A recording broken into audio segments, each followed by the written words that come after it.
नमस्कार सर्वांना. आज आहे रामनवमी, त्यासाठी मी प्रसाद बनवणार आहे सुंठ वडा. 1 वाटी खोबरे खिसून घेतले, अर्धी वाटी पिठी साखर, सुंठ पावडर घेतले 2 चम्मच, धने पावडर 1 चम्मच, खडी साखर घेतले, विलायची पावडर, ड्रायफ्रूट, तूप घेतलेलं आहे 2 चम्मच, ड्रायफ्रूट टाकलेले आहेत, भाजून घ्यायचे तुपामध्ये. खोबरे भाजून घ्यायचे, चांगले भाजून घ्यायचे. धने पावडर पण भाजून घ्यायची. भाजून झालेले काढून घ्यायचं आहे.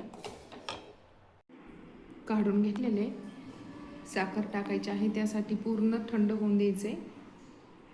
थंड झालेलं आहे. यामध्ये पिठी साखर टाकूया.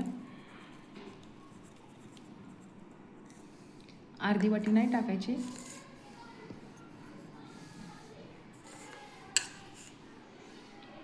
सुंठ पावडर,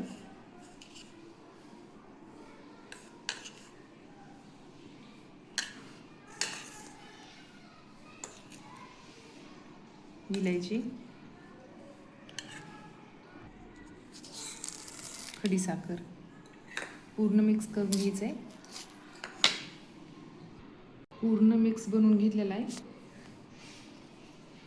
पहा, तयार झालेला आहे.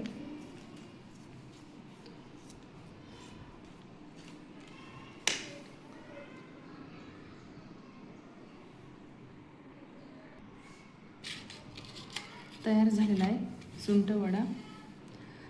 वरतून थोडेसे खोबरे टाकूया.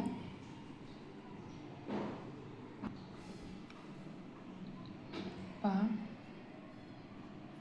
छान झालेला आहे प्रसाद.